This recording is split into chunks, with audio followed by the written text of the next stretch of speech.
Sawadika, hello and welcome to ASEAN Challenge, the show to give you the latest headlines, hot topics and updates happening right around your ASEAN bloc in two languages, Thai and English. I'm Rosalind Tepawan. And I'm Alisa สิทธิวงศ์ขอต้อนรับคุณผู้ชมทุกท่านเข้าสู่รายการ ASEAN Challenge ค่ะข่าวสารรอบอาเซียนของเราเป็นทั้งภาษาอังกฤษและภาษาไทยค่ะ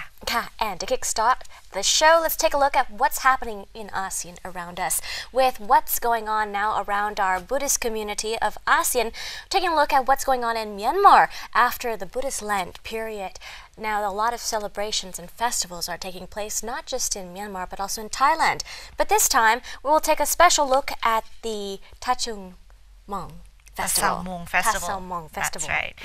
So this festival here falls on the 12th lunar month of the calendar, which is slightly different from the Gregorian calendar, of course. So during this month of November, that's during the full moon of the month, and in which, similar to Thai Loy Krathong, in Myanmar, they have their own festivities as well. Similar traditions as well, as you mentioned, because it's a Buddhist holiday. Right. Theirs is called Tazaungdaing, and it's celebrated and is considered as a national holiday in Myanmar. Right, it's been happening for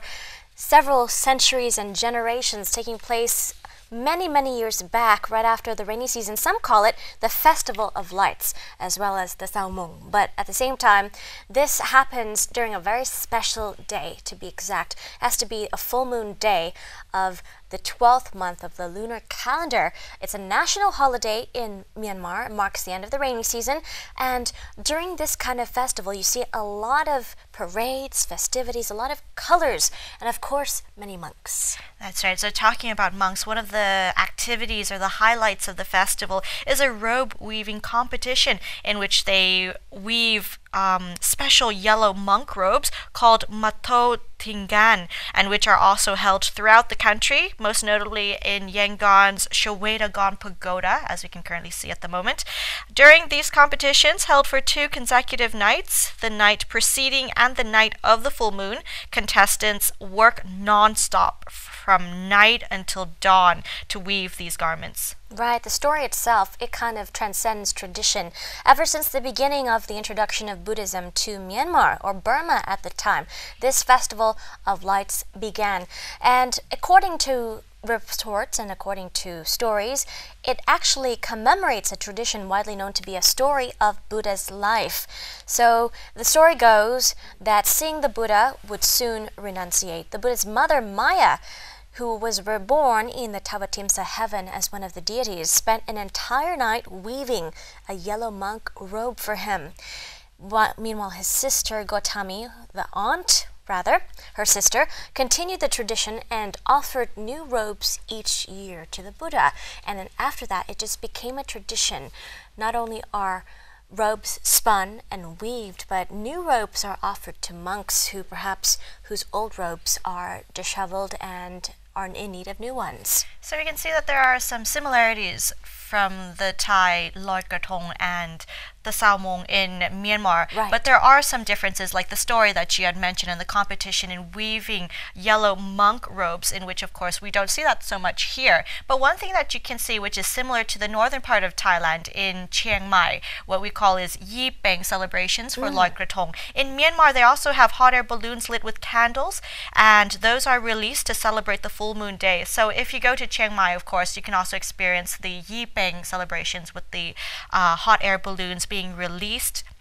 And the balloons are released as an offering to the Salamani Satiya. That's the one in Myanmar, of course. So they have their different beliefs. And of course, it's also to bring prosperity no matter where you are. In the northern parts of Thailand, the reason for that is to let go of the bad, bring in the good. And so likewise here in Myanmar. Now, not only that, what you can also experience during the festivities, of course, is also almsgiving. So as mentioned, that it is a Buddhist holiday, a Buddhist tradition, of course. So almsgiving is a major or an important activity that is performed during most major Buddhist festivities, no matter what country you're in. Right, and taking a look at the footage here, just a lot of things happening in Bagan, where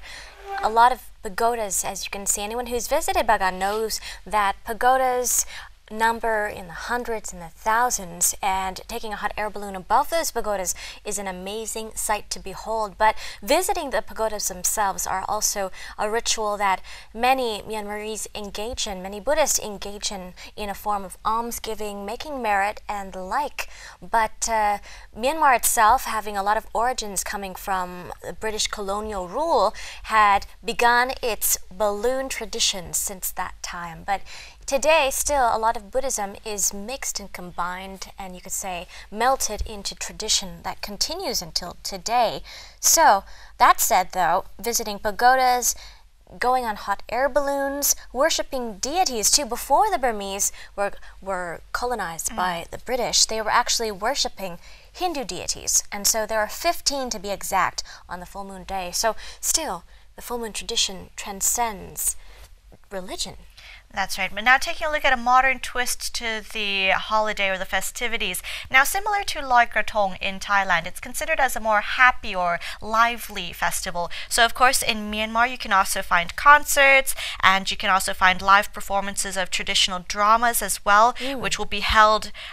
during this period from the end of the Buddhist Lent until this period as well. So you can go to different pagodas, as you mentioned. Right. There will be concerts, there will be live performances for you to take part in, and various other activities. Right, a lot of, you could say, various colorful activities taking place all over Myanmar, something not to miss, including a custom that many call Crow Doesn't Wake, or Chimano Pue. It's a kind of celebration where young men practice mischief on their neighbors, actually, by stealing or playing tricks on them. Sounds a little bit like Halloween, doesn't it? Well, it does come kind of after Halloween this year as well. Well, I mean, this festival, of course, as mentioned, as it is a Buddhist holiday, it does occur in other countries around our ASEAN bloc as well. So not only is it in Myanmar or is it in Thailand only, in Cambodia they call it Bon Om Tuk, in which is a similar celebration as well. In Laos they also have a similar celebration in order to pay respect to the water. So that's another important part of the Loy Krathong festival here in Thailand, is we pay respect to the goddess of water as well, in order to, of course, bring in the good and let go of the bad things in our life. So in Laos they celebrate it similar to our Loy Krathong as well. In India they also have a celebration similar as well. It's called Ganga Aarti. In China you can see that in some parts as well, and even in South Korea you can find it as well, and Vietnam and in Japan. Similar religious activities going on in some kind of festivity similar to our Loy Krathong or Tazaungdaing in Myanmar. Right, so during Buddhist Lent period and afterwards, we see so many overlapping activities in various ASEAN countries and beyond, whether it focuses on the water bodies or temples or whatnot, or the air. As a matter of fact, there are so many colorful events to focus on. ใช่แล้ว Take ค่ะ your pick. ใช่แล้วค่ะในส่วนแรกของ ASEAN Around Us ค่ะเราจะไปดูช่วงเทศกาลที่ก็ในเดือนพฤศจิกายนนี้นะคะเทศกาลที่ยิ่งใหญ่ก็คือเทศกาลลอยกระทงแต่คราวนี้เรามาดูเทศกาลนี้ของประเทศเมียนมากันบ้างค่ะที่บ้านเขาเรียกว่าตะเซามงนั่นเองค่ะก็จะเป็นเทศกาลที่แน่นอนอยู่ละเกี่ยวข้องกับพุทธศาสนานะคะแต่ว่านอกเหนือจากนั้นมันก็จะมีความคล้ายกับลอยกระทงของเราแล้วมีความแตกต่างกันบ้างนะคะอย่างหนึ่งที่เราอาจจะเห็นได้ชัดที่แตกต่างจากไทยก็คือเขาจะมีการแข่งขันที่เขาจะถักจีวรพระที่จะพิเศษกว่าจีวรธรรมดานั่นเองเขาจะมีความเชื่อที่เกี่ยวข้องกับทางพระพุทธศาสนาเกี่ยวกับเรื่องราวในอดีตอะไรอย่างเงี้ยค่ะก็เลยกลายเป็นว่าเกิดการแข่งขันนี้ขึ้นมาใช่ค่ะก็ถือว่าเป็นประเพณีที่ทางชาวพม่าหรือว่าเมียนมานะคะก็สืบทอดกันมาตั้งแต่สมัยศาสนาพระพุทธศาสนาได้เข้าประเทศแรกๆเลยนะคะก็จะเป็นช่วงที่เขาได้เริ่มประเพณีนี้แล้วก็สืบต่อกันทุกปีซึ่งเรื่องราวนี้นะคะก็มาจากเรื่องราวสมัยก่อนของชีวิตพระพุทธเจ้าสมัยที่บวชนะคะเป็นพระจากนั้นนะคะแม่ของพระพุทธเจ้าก็ได้ถักจีวรให้ทุกปีนะคะเห็นว่าจะมีการจีวรที่รู้สึกว่ามันไม่ค่อยจะโอเคแล้วใช่ไหมคะก็เลยทุกปีก็ถักต่อหลังจากนั้นคุณน้าหรือว่าคุณป้าก็ถักต่อจากนั้นมาก็คือได้สืบทอดกันทุกปีก็จะมีการแข่งขันจากนั้นไปแล้วก็มีการปรับปรุงให้มีโมเดิร์นนิดนึงใช่ไหมคะใช่แล้วค่ะแต่ว่าความคล้ายกันระหว่างตะเซามงของเมียนมากับ ของไทยเนี่ยคือทางภาคเหนือของเราจะมียี่เปงใช่ไหมคะทางเชียงใหม่ของเราและไฮไลท์อย่างหนึ่งของยี่เปงเนี่ยก็คือการปล่อยโคมลอยที่เมียนมาเขาก็มีการปล่อยโคมลอยเช่นเดียวกันนะคะแล้วก็แน่นอนอยู่แล้วในเมื่อมันเป็นเทศกาลที่เกี่ยวกับพระพุทธศาสนานะคะการใส่บาตรตอนเช้านี่ก็เป็นเรื่องที่สำคัญเช่นเดียวกันนี่ก็คือจะเป็นกิจกรรมต่างๆที่เราสามารถที่จะเห็นได้จากตะเซาโมงที่เมียนมานะคะเผื่อสมมติว่าใครในปีหน้าอยากจะไปลองประสบการณ์อื่นๆนะคะก็สามารถที่จะไปแวะเวียนที่ประเทศเมียนมาหรือว่าจริงๆหลายๆประเทศในอาเซียนด้วยซ้ำใช่ค่ะเนาะเพราะว่าคือมันเป็นกิจกรรมที่เป็นเทศกาลที่ถือว่าเป็นเทศกาลที่มีความสุขนะคะเราจะปล่อยสิ่งที่ไม่ดีออกไปเราจะรับสิ่งดีๆเข้ามา Alright with that said we got to know a lot more about Loy Krathong Festival or something similar in different countries around our ASEAN bloc uniting us even more of course but with that said we're going to take a short break and we'll be back for more news updates soon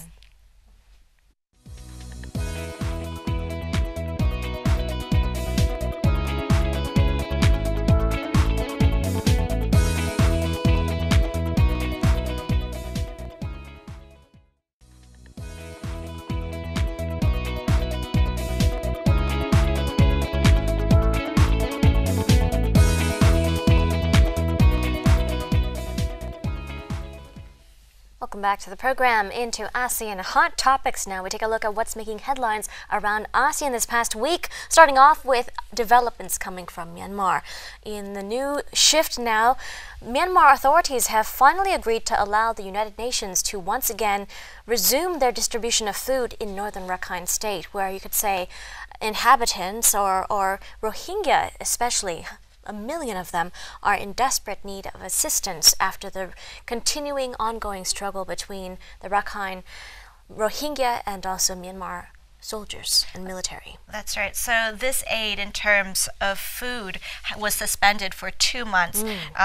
due to what they call, of course, in order to mitigate the situation or in terms of for security purposes. So the aid was suspended for 2 months and now of course Myanmar authorities have agreed to allow the United Nations to continue and resume this distribution here, in which of course they said that the WFP or World Food Program was previously distributing food rations to 110,000 people in northern Rakhine state to both Buddhist and the minority Muslim Rohingya communities. Right, but that said, the previous distributions were put on hold. Now, the recent restart of the program came about because the agreement, where details had still been worked out, came as there were reports of Rohingya refugee children fleeing into Bangladesh arriving in close to death states from malnutrition, and because of this huge fiasco going on and the lack of food and desperation going on in Rakhine state, finally the resumption continued, and still there's not enough food because many people, hundreds of thousands, millions, are still in need of food, but the rations are only enough for 100,000, 200,000. That's right. So initially, before this, humanitarian agencies from the UN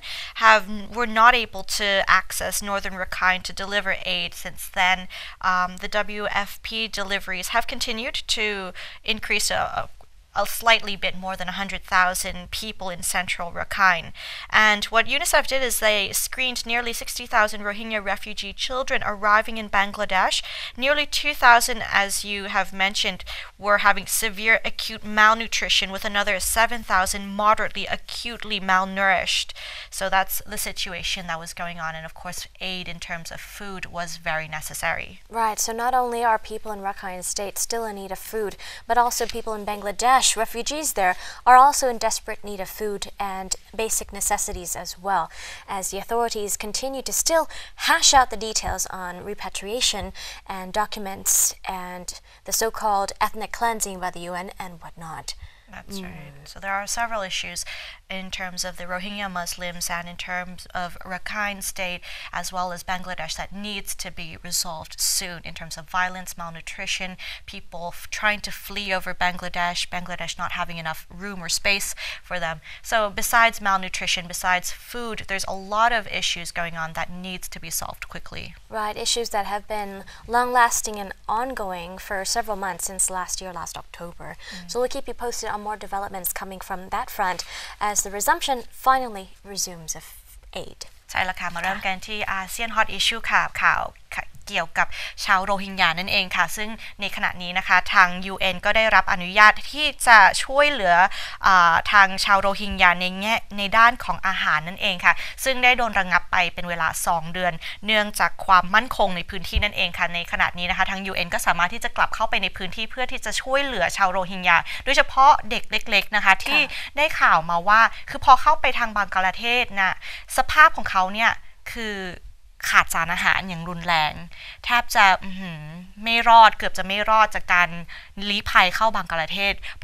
พอเกิดเหตุการณ์แบบนี้เสร็จปุ๊บเนี่ยก็ต้องมีความจำเป็นที่จะช่วยเหลือด้านอาหารอีกครั้งแต่อย่างไรก็ตามเนี่ยในขณะนี้นะคะชาวโรฮิงญาที่ลี้ภัยเข้าบังกลาเทศเนี่ยหลายแสนคนเลยทีเดียวแต่ว่าจำนวนคนที่เขาสามารถที่จะช่วยเหลือได้ในด้านของอาหารเนี่ยก็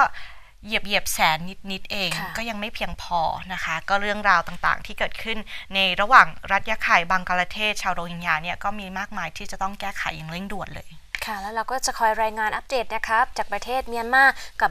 บังกลาเทศค่ะ But with that said, let's take a look at what's going on in the world elsewhere, taking a look at Indonesia and some developments from that front. One of the worst industrial disasters in Indonesian history in the rapidly developing economy has happened, and in the recent updates to this firework factory explosion, the death toll has risen to 48 now, and in other updates, the owner and shareholder manager of the company itself, PT Pangka Buana Cahaya Sukses, have been held in custody. That's right. So this incident occurred on October 26, in which it was an explosion of a fireworks factory. And as you mentioned, of course, 48 people have been killed, dozens people injured. Now, at the moment, they have detained 3 people, which one of them is Mr. Serbana Iga, and in which they believe that he is the cause of the flames and the explosion as well as the owner, as you mentioned, and another executive. Now, an interesting or very tragic part of this incident is the fact that underage workers were involved, and they did lose their lives in this as well. Right, it's very sad. Underage workers just finishing primary school, age 14, 15, 16, were also working in the factory, hoping to make an extra $3, $4 a day. But that said, the owners themselves and the manager being accused of negligence here, detained because of that, had the case is ongoing, but at the same time, there are reports from various news agencies of people trying to claw their way out of the factory, trying to escape, breaking holes in the walls to get out even when the fireworks explosion happened. The factory itself actually had a permit for packaging the fireworks, but not producing them. But still, the cause of what happened, what it caused or triggered the explosion, is still under investigation. That's right, and the amount of burns that these children and also other workers were experiencing, where 80% of their bodies were burnt up in some cases. That's very tragic as well, and they're trying to, of course, they're being hospitalized and, of course, trying to heal from that as well. Right, indeed. Such a case like this here really raises questions about safety standards at various factories around Myanmar, in Indonesia, especially with the country itself rapidly developing and industrializing, being one of the driving economic forces in ASEAN. Without that kind of safety standard regulation and the weak enforcement can lead to a lot more disasters like this in the future. That's right. So we're going to have to keep you updated, of course, to see how the situation goes. And we do hope that all of the injured, of course, will be able to come back and resume their lives. Of course, it's not only burning their bodies, but in terms of them mentally, the damage is also very severe as well. Right. So we'll have to keep posted to see how the managers and owners will be able to accommodate or even compensate those traumas. ใช่ละค่ะมาดูกันต่อที่ข่าวจากประเทศอินโดนีเซียนะคะจากคดีที่เกิดเหตุเพลิงไหม้โรงงานพลุใกล้กับกรุงจาการ์ตานะคะซึ่งได้ทำให้คนเสียชีวิตไปประมาณจะเป็นจำนวน48คนนั่นเองค่ะแล้วก็อีกหลาย10คนเลยทีเดียวที่ได้รับความบาดเจ็บนะคะและซึ่งบาดเจ็บนี้ถือว่ารุนแรงมากๆเลยก็ 80% ของร่างกายเนี่ยถูกเผาไหม้จากการที่มีระเบิดเพลิงไหม้ในโรงงานนั่นเองค่ะในขณะนี้นะคะทางตำรวจก็ได้ล่าตัวนายซูบานาอิกานะคะซึ่งเชื่อว่าเป็นต้นเหตุของการเกิดเพลิงไหม้แล้วก็เหตุระเบิดนั่นเองนะคะนอกจากนี้นะคะก็มี ผู้ต้องสงสัยอีก2คนค่ะก็คือเจ้าของโรงงานแล้วก็ผู้อำนวยการฝ่ายผลิตซึ่งขณะนี้นะคะตำรวจก็ได้ควบคุมตัวไว้เรียบร้อยแล้วค่ะใช่ค่ะแล้วยังไม่มีข้อสรุปนะคะว่าเพราะอะไรถึงมีการระเบิดเกิดขึ้นนะคะนอกจากปัญหาเรื่อง negligence ก็คือการที่ไม่ระวังแล้วก็มาตรฐานไม่ค่อยดีในการรักษาความปลอดภัยนะคะซึ่งในประเทศอินโดนีเซียซึ่งเป็นเศรษฐกิจที่กำลังจะแข็งแกร่งมากขึ้นในประเทศอาเซียนนะคะในเมืองอาเซียนทั้งหลายเนี่ยก็นับว่าเป็นอะไรที่ควรที่จะจับตาแล้วก็ปรับปรุงให้ดีขึ้นไม่งั้นในอนาคตจะเกิดเหตุการณ์แบบนี้อีกค่ะทีนี้ทางเจ้าหน้าที่นะคะก็จะหารือกันแล้วก็จะดำเนินการนะคะว่าควรที่จะจัดการแล้วก็ลงโทษผู้ผิดยังไงค่ะแล้วเราก็จะคอยอัปเดตนะคะว่าจะมีผลยังไงบ้างดูกันนะคะ Let's take a look at what's going on between the US and North Korea now in updates concerning a very controversial topic happening around the world. Now, Singapore Prime Minister Lee Hsien Loong had also said earlier now on Monday that he outlined for President Donald Trump efforts to work together to pressure North Korea now over its nuclear program. Now, Lee Hsien Loong also stepped in to advise Trump on many issues as well on how to best resolve the conflict. ใช่ละค่ะในส่วนของการซื้อเครื่องบินก็เป็นข่าวดีไปนะคะแต่นอกเหนือจากนั้นนะคะการประชุมระหว่างนายลีเซียงลุงของสิงคโปร์นะคะกับนายโดนัลด์ทรัมป์นอกเหนือจากนี้นะคะก็ได้ให้คำแนะนำกับทางโดนัลด์ทรัมป์ว่าควรจะเจรจากับเกาหลีเหนือยังไงอย่างที่เราทราบกันว่าขณะนี้ทางเกาหลีเหนือเนี่ยกับสหรัฐเนี่ยค่อนข้างที่จะปะทะกันอย่างดุเดือดนะคะก็ทางลีซิงลงเนี่ยก็ได้ให้คำแนะนำว่าควรที่จะแก้ไขปัญหาอย่างไรกันบ้างเอาเป็นว่าเดี๋ยวเราไปฟังกันค่ะ President Trump and I naturally discussed the situation on the Korean Peninsula. We strongly oppose the nuclearization of the Korean Peninsula as it affects the peace and stability of the region.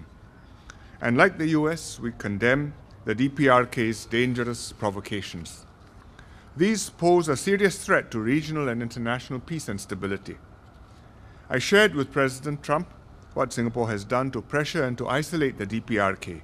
going beyond UN Security Council resolutions. But there is no quick and easy solution. Pressure is necessary, but so is dialogue. The US will need to work with others, including China, South Korea, and Japan, and Russia, to resolve the issue. President Trump will be visiting China in a few weeks' time as part of his first visit to Asia. Singapore, like many other countries, watch your relations with China very closely. It's the most important bilateral relationship in the world. China is the US's third largest export market for both goods and services. For agricultural exports, is the second largest. They buy soybeans, grains, and cotton, as well as farming machinery. And I'm quite sure that as their incomes go up, they'll buy more and more good American beef. I express my hope that the US will be able to maintain a stable and constructive relationship with China, engaging each other at the highest levels, building trust, establishing institutional mechanisms. Good US-China relations will benefit the region and the world. And we hope to strengthen our ties, ASEAN's ties with the United States,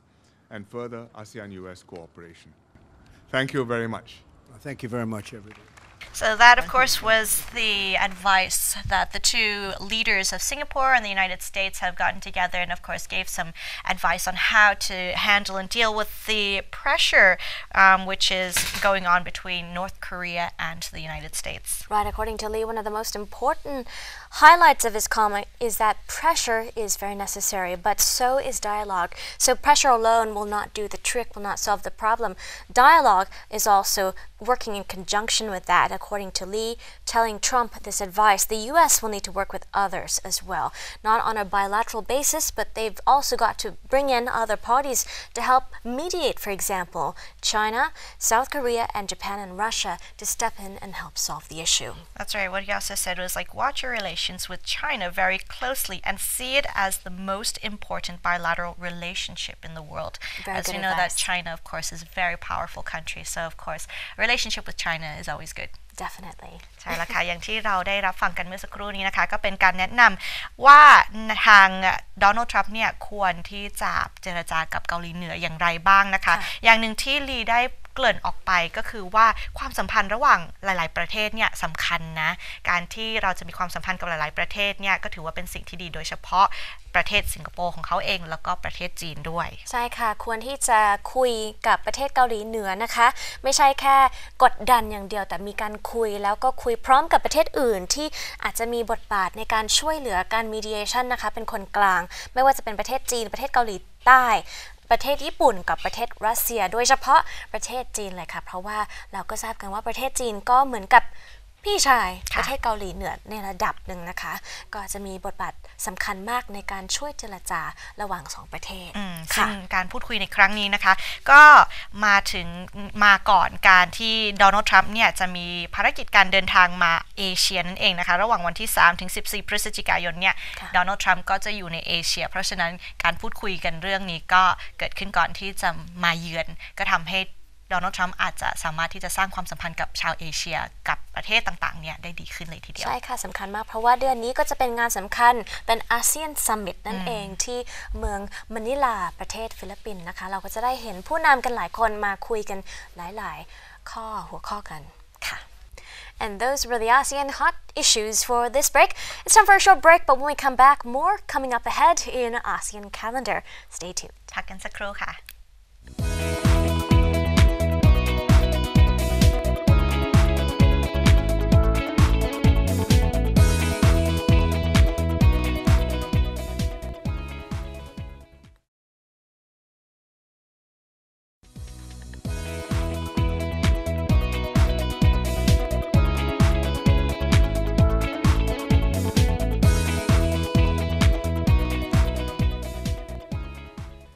Welcome back to ASEAN Challenge. Into ASEAN Calendar, let's take a look at what new events to mark your calendars with coming up in ASEAN. ใช่แล้วค่ะกลับเข้าสู่รายการ ASEAN Challenge ในช่วงนี้ ASEAN Calendar ค่ะไปดูกันว่ามีอีเวนต์สีสันอะไรกำลังจะเกิดขึ้นบ้างค่ะ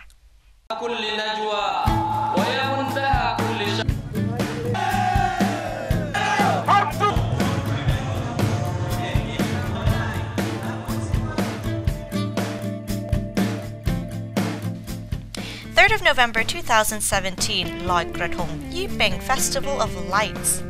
The Loy Krathong Festival is celebrated nationwide. The dates depend on the moon calendar. In 2017, the dates are November 2nd to the 4th. The full moon day is November 3rd. The festival is one of the most spectacular in Thailand. Chiang Mai is a great place to experience the Loy Krathong Festival. Each year, the Loy Krathong Festival features activities at various venues throughout the city, such as boat races on the Mapping River, Yee Peng Lantern Procession and Contest, Beauty Contest, and Krathong Parades and Contests. The dates of the Loy Krathong Festival always cause plenty of confusion. They change every year depending on the full moon.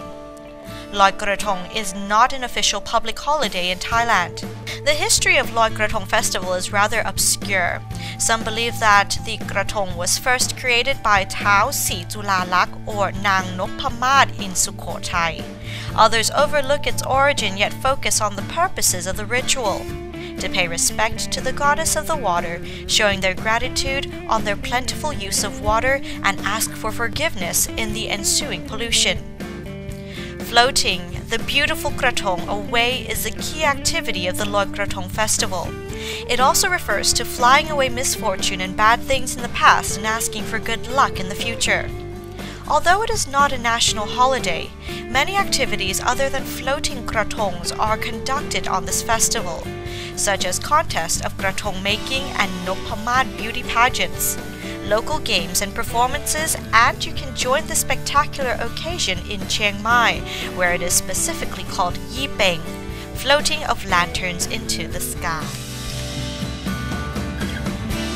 The 2nd to the 4th of November 2017, Cambodian Water Festival in Cambodia. When is the Cambodian Water Festival?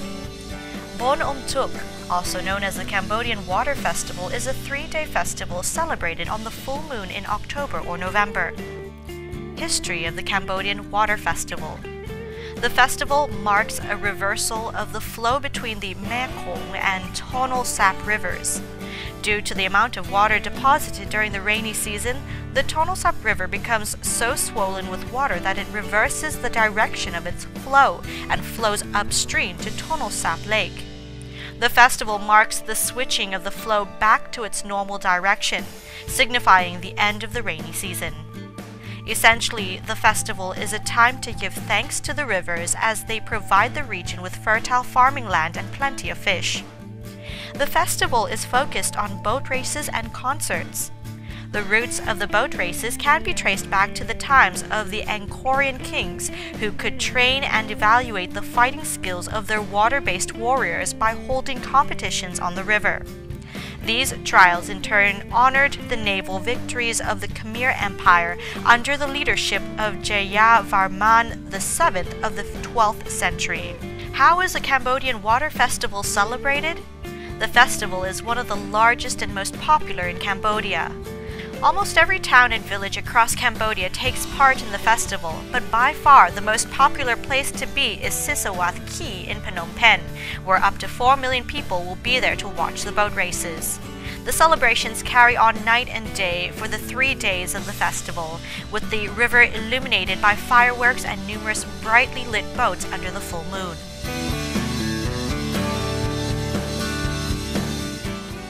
Cambodian Independence Day. When is Cambodian Independence Day? This national holiday is celebrated on the 9th of November each year. If the 9th of November falls on a weekday, the following working day will be a holiday. The holiday was established to celebrate the anniversary of Cambodia's independence from France on the 9th of November 1953 and is Cambodia's national holiday. History of Cambodian Independence Day. The region of Cambodia became an area of influence under the rule of N.Korean era from the 8th century. By the 15th century, the influence of the Khmers waned, and the kingdom was subject to control by the Spanish and Portuguese. With the arrival of the French in 1863, Cambodia became a protectorate of France and a virtual colony by the 20th century. In 1941, the French installed Prince Sihanouk on the Cambodian throne. Having sensed that the French influence was affected by World War II, with the support of the Japanese, Sihanouk declared independence from France in March 1945. Following the defeat of Japan, France regained control of the region, but the move had sparked a desire for independence. By July 1953, France had stated that it was ready to grant full independence to Cambodia, and on the 9th of November 1953, full independence was achieved. King Norodom Sihanouk went on to rule Cambodia for the next 15 years before he was overthrown by a military coup. How is Cambodian Independence Day celebrated? Cambodian Independence Day is celebrated with festivals, parades, and firework displays across the country. The main celebrations are held in Phnom Penh, beginning with a formal ceremony at the Independence Monument, which is situated at the junction of the Preah Norodom and Preah Sihanouk boulevards. This is followed by a gala parade featuring colorful floats and marching bands in front of the Royal Palace. In the evening, the Royal Palace and other buildings are illuminated, and a huge fireworks display takes place near the riverbanks of the palace.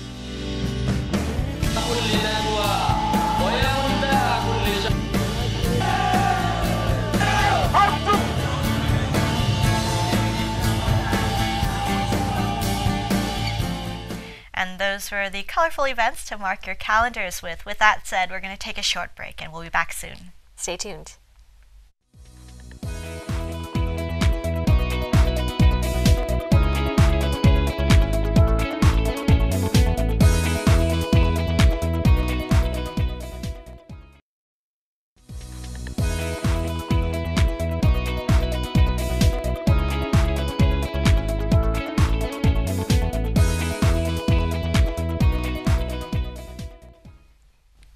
Back into the program. Up next is ASEAN Interview, where we have another fascinating interview to share with you this week. ใช่แล้วค่ะกลับเข้าสู่รายการ ASEAN Challenge และในช่วงนี้ ASEAN Interview ค่ะมีประเด็นน่าสนใจให้กับคุณผู้ชมเช่นเคยค่ะ Let's go listen.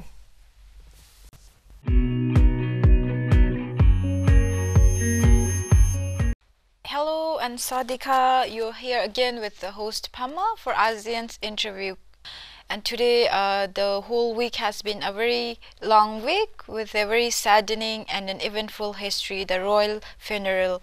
This has not only touched the hearts of Thai people but also has reached to the international observers and international participants. So today I have a student from Australia to talk about his experience in royal funeral. So welcome Matthias for today's show. Sawadee. Thank you for having me. Thank you for coming. How are you today? Very fine. And you? I'm good too. So we have been through a week of a very historic and a very saddening event, a final farewell to the late great majesty. So I was told you were also participated in this national event. So what was your general impression and how did you participate? Could you please tell us about it? Sure. So for me, ever since I came here to Thailand, I could feel in the atmosphere that the Thai people are really sad about the passing of the late King Rama IX. And for me as an international student, I was really welcomed by the Thai people, and so it was important for me to give something back. And I could see that there is so much love for the king. And I also knew that it's an historic event, you know, it takes place maybe once in your lifetime. So I wanted to be a part of it as much as I can. Of course, because I'm not a Thai person and I wanted to also respect the Thai culture, so I always took some distance. But for me it was important to participate. So on the day of the funeral, last week, I didn't went to the King's Palace, but I went to Chatucha to participate at the ceremony. I brought some flowers there and, you know, showed my respect. So this was the one thing, to show the Thai people that I care about them. But on the other hand, it was also interesting for me, you know, just to see it, because, you know, sometimes in history there's happening some special moments, and I was in Bangkok, so I wanted to be part of it and, you know, just feel the atmosphere. This was for me the most important thing. Thank you. And how was your general impression? What was the general impression that you got from this historic event? Well, like, the special thing about Thai culture is, you know, the king died 1 year ago. So of course it wasn't like the first grief. If someone dies, you know, you have like tears and you really hurt. When you, everybody knows this feeling when some family member dies. So this was 1 year after. So I would say my general impression now was more that people, they already understood how to deal with it. So it was not so emotional anymore, but it was more about this, I want to show respect, and, you know, I want to tell my king one last time, you know, that I'm so thankful or grateful for what he did for the Thai people, or for every individual in this country. So this was more the perception I had at the funeral ceremony.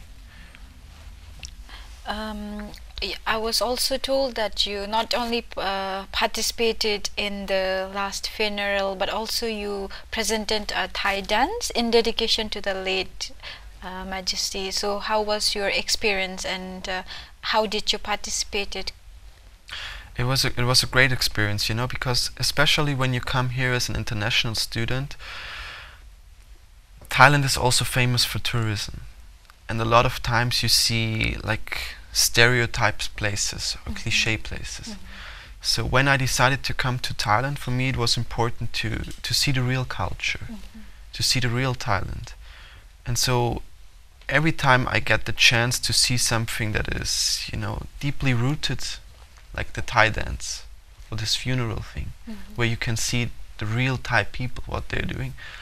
I want to be part of it, you know. And so from the first day I came here, I tried to make friends with Thai people, and yes, they also asked me to be part of of the Thai dance. Funeral dance. Yes, of the funeral dance. It was like a ceremony here at Rangsit University. Oh, okay. And it was to honor the king, you know. And so this was one part that was interesting for me. Okay. But also, of course, I've never done something like Thai dance. And this you know, roots really deep in the Thai culture. So it was just an overall great experience for me, because I was confronted with so many new things, and I could learn so much, you know, not only about the king, but also about Thai culture, Thai music, because we were dancing to Thai music, you know. So overall, you know, this is for me something that is enriching my personality, because it's an experience that I cannot make in Europe. So this is also the reason why I'm here, and I'm happy and glad that I did it. Very heart-touching and more so inspiring to hear your own experiences and the way you contributed in this national event. And also, how about the general, before coming to Thailand, you must have heard about the great monarch, the great legendary late Majesty, and his journey and his contribution to the nation. So what are the things that you like the most, or like what inspires you the most? So many things, you know, but Thai people always tell me, like, our king is like no other king before, and I think they are right, you know. He's the king of the kings. I think he's, first of all, I admire him because I don't have the feeling, because he's not my king, you know. So I'm not part of Thai people, but what I admire is like about his individual biography. That, you know, he had a lot of talents. He was a really intellectual person. This is what I admire, because this is what I'm searching also in other people. So, and he was really engaged in the arts and the music and photography. So, and I think he did it his lifetime, you know. He did so many different things, and this for me is a role model, you know, that you understand you can always do something new. You can enrich your personality. And then there was one moment when we went to Stoon in the south. We visited there the people. It's like a really far province, you know. And then we went there to a museum, and they told us that the king, he came there for 3 times. And then they told me the story that before Rama IX, when he was becoming the king, before he went to a foreign country, he said, I want to visit every province in Thailand, you know. And this touched me on a really emotional level, because, you know, who world leader nowadays says something like this, or who is thinking like this? It's of course it's logical. First you should understand your own country and your own people, and they should see you. And this is like really inspiring, that he was, although he was the king, he wanted to be in touch with his people. And this is why I think the Thai people love him so much, because he really lived by this rule his whole life. Very, very heart-moving and a very heartwarming, at the same time a very heart-touching explanation that you offered here. And speaking again of the late Majesty's contribution, and you are saying it's something that you look for in a leader, it's something that you believe in, what the Majesty did for the nation, going all the way. So how did you learn anything more that added up to your human value from these observations? Yes, sure. I mean, all these things fill up my heart, you know. This is why I can talk here like this, you know. I can say all these things because I feel them in my heart. But most importantly, what I've learned for myself is, maybe I would say the teaching of Rama IX basically means, you know, wherever you are in your life, in whatever situation, you know, if you're rich or poor, if you're successful or not, you should be humble and honest, and you should be open to the people, you know, and don't be selfish or think that you're something better, because, you know, in life there's always a change, and this is what you can see, what he did, you know. He was the king, but he was everywhere in this country. He went to the farmers, he helped them a lot, you know. And this is for me something that I will keep, or I try to keep this attitude for my whole life, because I think it's a good way of, or it's a good style to interact with people. Because, you know, when in Europe we say, if something comes from the heart, it will go to the heart. And this is something I definitely learned from Rakhine. Thank you so much. And any general comments or like any aspirations that you would like to offer now? You know, ever since I'm here, and this is also to some respect has to do a lot with Rakhine, I'm so impressed by the youth of this country, because, you know, Thai people, they have so much energy, so much creativity. A lot of young entrepreneurs are here. So this is I didn't expect it, you know. I don't know why, but somehow I expected something else. But now I'm even more impressed, because people have so many talents and they do so many things, you know. It doesn't matter in which section of life, you know. And I think that this country has really a bright future, you know, because Thai people are so warm and nice people, and at the same time they are so driven, and they want to be successful, and this is something I admire, because they can bring the things together. Because a lot of times in Europe, when someone becomes successful or becomes famous or whatever, there's a tendency to forget about where you're coming from, and you start to treat people in a different way.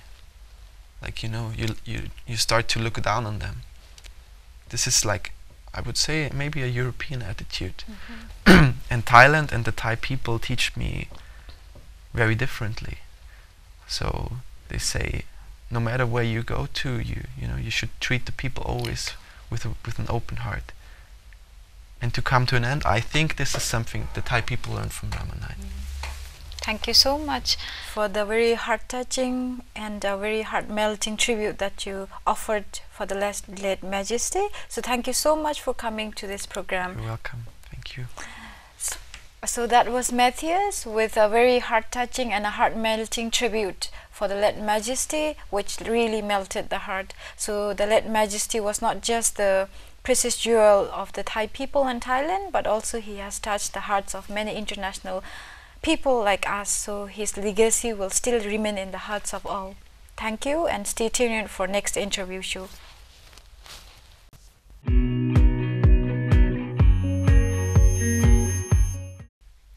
And that's our ASEAN interview segment for you this week on ASEAN Challenge. That wraps up the show now for this week. We'll see you again very soon next week. For now, สวัสดีค่ะ สวัสดีค่ะ